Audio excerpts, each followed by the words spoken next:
This is Coach with episode 11 of Coach's Corner, and hopefully I can be more consistent in getting these episodes out in the near future. Well, we had taken a cruise on Princess in mid January. Uh, that cruise, we went out of Fort Lauderdale. It was a one time offer or an offer. My wife had an offer, and I had an offer for a balcony room and for a single cruise, but we were able to book a back to back cruise where we went out to the Eastern Caribbean on one cruise, and we went back on the Western Caribbean on another cruise. And so we did the same ship. It was the same ship. We went back to Fort Lauderdale and we did a 7 day cruise there. I was successful on that cruise. I won $4,383. I had a little bit of competition. I had about three people on the first cruise and one other person on the second cruise. Well, this cruise that we just recently did, we left on April 28th and we got back to land on May 11th.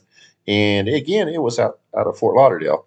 A lot of the Princess cruises in the Caribbean go out of Fort Lauderdale. We like going out of Galveston because it's closer to us, but we couldn't find any Princess cruises. Again, this was off an offer that we generated off the prior cruise in uh, January.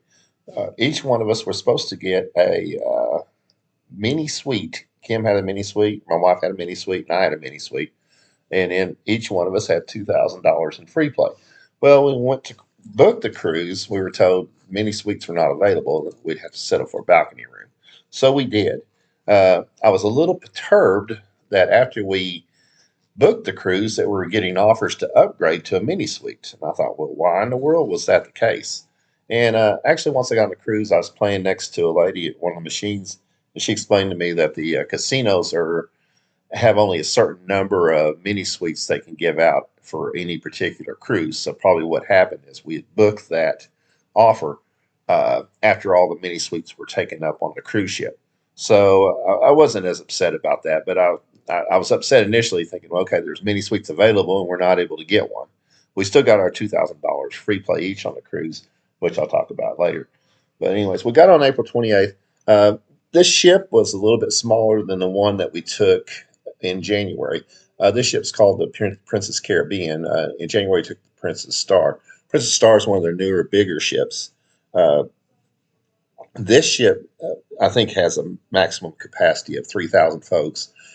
And we've taken a ship called the Princess Ruby to Alaska and to Hawaii prior to this.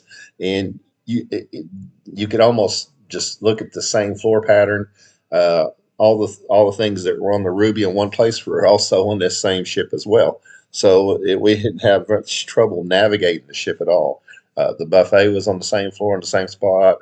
Just the place where you go to see trivia was in the same spot. Everything was virtually on the same spot. Just it was they're exact replicas of each other in a lot of ways. So usually ships that are from the same level of entry usually has several different quirks or different things about them, but this one was almost a duplicate of the Ruby.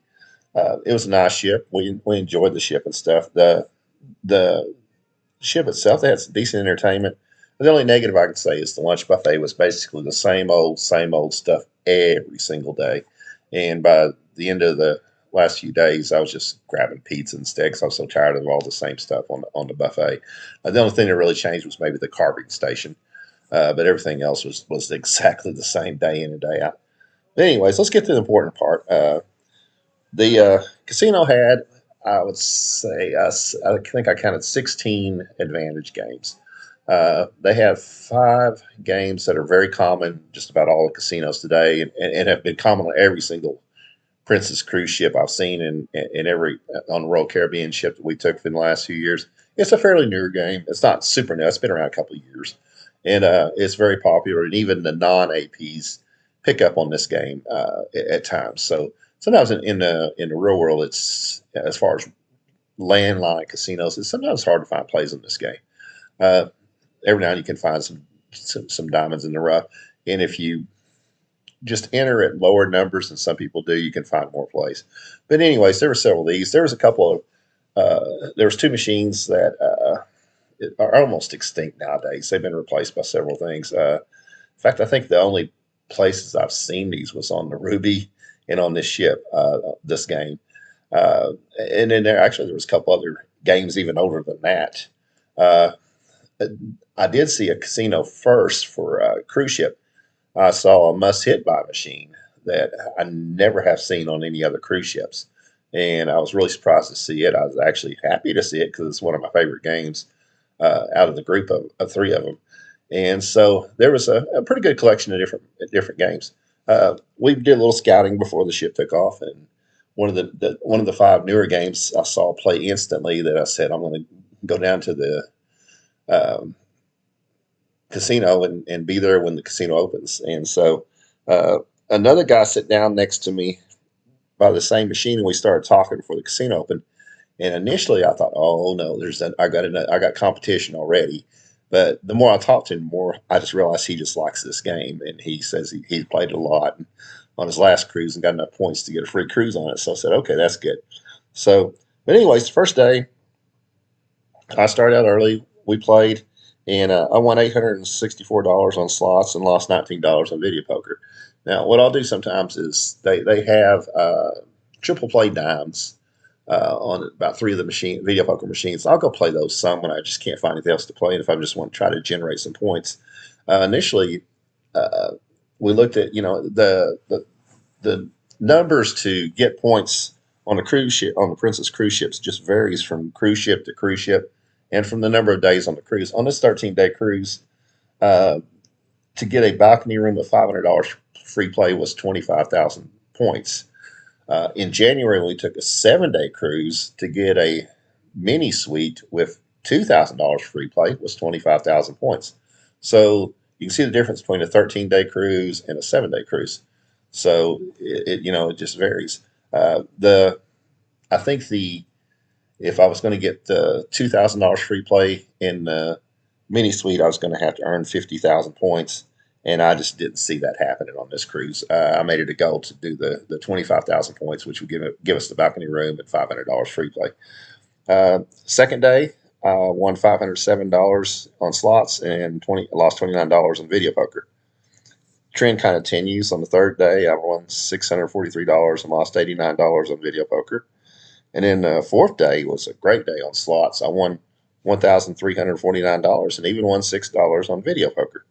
So I got on a good roll there on day 5, May 5th. I won $584 on slots and I won $300 on video poker. I was playing triple play dimes and I kept on at deuces wild and I kept on getting 4 deuces. On May 3rd, we actually part of the cruise we went to what they call the ABC Islands of the Dutch Indies, uh, Aruba, uh, um, Carousel, and Bonaire. We went to those 3 islands, and all those islands had a lot of land casinos. On Aruba, we took a cruise. We took a not a cruise, a trip around what my friend Kevin calls a sketchy van, and they just told us about the island and showed us the sights and stuff. And he said there was like 13 or 14 little casinos on the island. We did the same thing at Carousel, and we were there from like 8 in the morning to 9 o'clock at night. So after we finished our tour, my wife and I went and walked into a couple of casinos. The first casino I went to was called Wind Creek, and you could pay, you could play with American dollars there. So we didn't have to do any conversions or anything. And one of the neat things I noticed in a couple of their machines, uh, I believe it was Aristocrat and IGT and one other, they had one cabinet, one machine, and they had like 9 or 10 different games on that one machine, and you could just pick one of the games. And I don't see why we don't do that in America more. I mean, you could, it gives you a lot more options as far as going from games to games. And so there was a couple of the cabinets there that had a lot of older, nice, games that you could particularly win in. So I thought that was kind of fun. Now we went to the next casino, which was the Aqua, and it was kind of same setup. They had numerous different games in the same machine, but this one would not take American dollars, so you had to convert to their dollars. So I gave them $100 each, and they gave us 320 in a carousel dollars, whatever they call them, back to play on. Well, I turned my $160 into 500 and some odd dollars of their dollars. And when I went to convert it back to American dollars, I only got $280. Well, some quick math in my head said I've got ripped off. But since I was in their country, I didn't say anything. I still actually, finished ahead. And so I just went on, and I knew that, three, 180, $160 times three is $480. So I should at least got 300 something dollars because I gave him like $520. But I didn't say anything. Next day was Bon Air. I learned two things. We probably got double ripped off. He said the conversion rate's 181, and that all three islands have the same currency. He said conversion rate's 181 to 100 American dollars, and so not only did she not give me enough money when I first gave her my money, she kind of ripped me off on the way back. So she probably pocketed that money on the side, but I looked at that as Morris entertainment. I mean, I still won. So got back on the ship that night and actually had a fantastic night on the slots. I won $2,027. We had a sea day, and we spent all day, or much of the day in the casino. After that, and I won $8 that day. Then we went to St. Martin, which is again part of the Dutch Indies, and got back on the ship later on, and I won 711 on slots and lost 39 on video poker.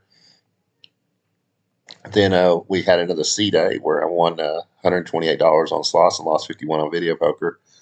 And then we went to uh, the Dominican Republic, Amber Cove, and I won $300 that day. But anyways, we finished off with the last day, the last day before we was going to port. We were supposed to stop at Nassau, Bahamas. My wife and I talked about going over to Quarry to the casino there, and we had a outbreak of the norovirus, which I guess is basically a name for the stomach flu, and we were supposed to get approval to come off the ship, and the we were like I said we were going to go to Atlantis, the big casino there, and they didn't let us off the ship because we had more than 3% people sick. Actually, Kevin, who went with us, he got sick before the captain started announcing, people wash your hands. And once they knew there was a little bit outbreak of the norovirus, they were real careful in the buffet. They would, instead of us getting our own food, it was kind of like the post COVID buffet days. They would serve you the food, they would give you the plates, and they did a great job of just trying to clean everything and keep the outbreak under control. Yeah, I know there's been some press about the Honda virus, or I may be saying it wrong, but the one that has the 40% mortality rate. Thank goodness we weren't on that ship. We were on one that just basically had the norovirus, which is just basically a stomach flu. Uh, I think out of the 3,000 passengers, there was 167 reported cases. Jason was not one of those. He didn't report it. And there was like 16 crew members who got the stomach bug from that deal. So that is a scary part of dealing with cruises. My wife and I did precautions of our own, even though people said you mainly get it from your hands. But we decided we would wear a mask in the casino and elevators for a couple of days whenever the outbreak was at its height. We just wanted to make sure and do all the precautions that we could to avoid getting sick from it. Here's another oddity of this cruise that you don't very often see. We went out of Fort Lauderdale, and the cruise came back to Port Canaveral, which is a couple hours north of Fort Lauderdale. So since we flew out and we looked at flights on the way back from Orlando, and they were like about $100 more per person than flying out of Fort Lauderdale. So what we did, we got off the port, we rented a car from Avis, and drove in, and we were the total all in for the one day was $92 after taxes. So I drove the car down to as big as a van, drove it down to Fort Lauderdale, and then we flew back out of Fort Lauderdale, and it saved us about a total of $300 between the four of us. So most cruises always come to the same port because people have their cars parked there and stuff like that. But if they drive, but for some reason this one didn't. I thought it was rather odd. It's probably maybe they're transitioning to going out of Orlando for the next few weeks or so from Fort Lauderdale's maybe why. But the other time I do oftentimes see cruises go from one spot to the other is, for example, there's some cruises that will go out of Orlando or Miami, go through the Panama Canal, and then port in Los Angeles area. But this was the case here, which was a little different. The casino host on this cruise was one of the best I'd ever seen. She was as sweet as can be. She'd come and check on you and see if everything's okay. She'd ask if you needed anything, and she's an amazing lady. There's a stark contrast between her and the star. The host on the Princess Stars were the absolute worst hosts I've ever seen in my whole life. It was like, my job's to deal with people. No, I'm not doing that. You'd ask them a question, and here's one of the things that really got to me. I'd earned 2,500 points. Some of it to hosts, and most of the hosts on Princess, you got to go to them if you want to ask for additional comp, like to the steakhouse or especially dining. So on the second of the 7 day cruise, I went to the host and asked them if I could get a comp for the steakhouse, and they told me no. And I said, I've got enough points to get a uh, mini suite and $2,000 free play, and I don't have enough. I don't have enough points to get a meal at the steakhouse. Nope, you don't. I said, well, how many points do I need? I said, we can't tell you. I said, that's one of the silliest things I've ever heard. As far as every casino is pretty well transparent on if you want to earn something, here's how many points you need. And I said, well, thank you for nothing. And they were just rude. They were just horrible. Uh, I made sure and put down on the post cruise survey that was the worst. Those two were the worst excuse for hosts you could ever find. And again, this girl on this cruise, Roxy was her name. She was just a complete sweetheart. I mean, she was amazing. So night and day things, and most all land hosts I've ever dealt with are just really nice, but these two were horrible. But anyways, uh, it was a fun cruise. We had a good time. Like I said, we did several tours, and this was our first time to be at the ABC Islands, so we'd never been there before. Excuse me. So it was neat that. Of course, what makes a cruise especially fun is if you get off the cruise with a profit of $10,360, which I got off the cruise here. Now, this bypasses my second best results ever of $5,500 on a Carnival cruise to Hawaii a couple of years ago. And number one reason is I had zero competition. I had no one else on the cruise that was checking games, with the exception of one Asian lady. She checked the two older games, and I thought maybe she was going to be an AP, but that was the only thing she ever checked. I noticed she didn't check the newer games, but she would check that older game. And the odd thing was that older game just hardly ever got played. I made a few plays on it, but not very many. Um, on the last day, my wife, unfortunately, she was ahead. Well, she had 2,500 account. She was ahead $700 for the cruise. Well, I found a play on the old game at $18 a pull, and it was a positive. It was a very solid positive expectation play, and you got to build up things for it to drop, and it took her forever. She lost all $2,700 of credits.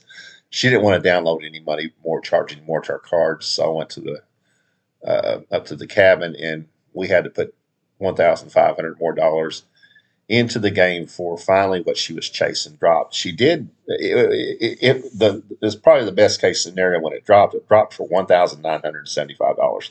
So at least she didn't get a jackpot, but that turned her positive cruise into a negative cruise.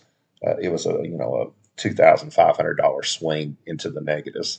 So unfortunately, she hit that the last day. And here's the ironic thing: the last day of the cruise, you don't have to earn points. In order to get your cruise offers, you have to earn it the night before the last day. So we had already earned our 2,500 points each, and we were just playing in the casino, just anything that looked good, and so it was that was the sad thing about it, the last day for her, unfortunately. Uh, this was my fifth Princess cruise. All of them have been fairly profitable. I mean, the first one I won $3,198. The next one from in 2025 of August, I won $2,976. My third best cruise ever was October 31st to November 14th last year, and I think I've done a little podcast on that. Won $5,299, and in January I won $4,383. Uh, in five cruises on Princess, I've won $26,216. So I'm averaging over $5,000 a cruise on the Princess cruise ships. Uh, a lot of the profits again depends upon here's the thing about a cruise line that you're on. You're stuck in a small casino. Uh, you may have limited number of advantage games. If you're the only person on the cruise, it's fantastic. It's an AP. But if it's like the Royal Caribbean cruise that I took a couple of years ago, there's nine other APs on the ship. You're just looking for scraps. If you want to try to. And so it's kind of a hit and miss thing. So I was fortunately on the positive end of it this time, being the only one on the ship. But of course, besides my wife, she would look at some of the plays too and play some of those. Which but her and I were the only two that really looked at the games. And there's some of the there's some of the games that she doesn't like to play that I'll play too. But anyways, going back to the must hit by game. When I first got on the cruise ship, I looked at it. It's got some different levels, and one of the progressives was at $458. And so I told myself, we're going to go to a show, go to dinner, and go to show, and I'll come back and see where it's at or if it's been played or not. And I come back and it was at $471. So I played it off and won some money on it. Got quite a few points on that. This is how long maybe it takes to build up. That was the first day of the cruise. On the last day of the cruise, I walked in the casino that morning and it was back at $461. Again, if I was on a land casino, I would just jump on it and start playing it. Especially if I needed points towards card levels at that machine. This was the last day. We'd already earned our points. I said I don't have to play this, and so I just kept an eye on it. And this was early today when I saw it. So we spent a day. We did spend all day in the casino that day. We did some other things. We played cards and did some other things. And after we finished the show, I went back one last time at I think 10 o'clock in the evening, and I was going to play just a little bit and then cash out. And I walked up to the game, and the progressive was at $481. On land casinos, you would never find that. I mean, not nowadays. Maybe back in 2021, I found a couple of the progressives that close. But nowadays, there'd be no way in this world you would find that progressive that high. Ironic thing, I think I still only won $300 on the play, but that's again the great thing about being somewhere where you're the only AP. You just kind of have the place to yourself. I had a friend that was on a Carnival cruise a couple of years ago. He was on the AP and he won $10,000 on that cruise too. So, um, but again, you don't know who the other folks are that's going to be on the ship. There could be several APs on that ship, and it can make things really tough for you as far as trying to win money. Well, we're getting ready to leave on another cruise at the end of May here, and I may just do if it's something we're going to go out of Fort Lauderdale again. This time we're going out with my cousins. We have taken them to Alaska once, and so uh, we're going to be again. I think it's 13 or 14 days and it's going to be on yet another ship that we were actually on our first Princess cruise. Uh, that that ship had several good games, and so hopefully have success again. So, but anyways, I'll probably do some stuff about some things going on in land-based casinos around here pretty soon too. So hopefully again, I hope. Sorry for the long layoff before episode 10, and hopefully I can start producing more episodes here in the next few months. So until then, my email is freebies@gmail.com if you have any questions, and go out and hit lots of jackpots, everybody. Thanks for listening to Coach's Corner.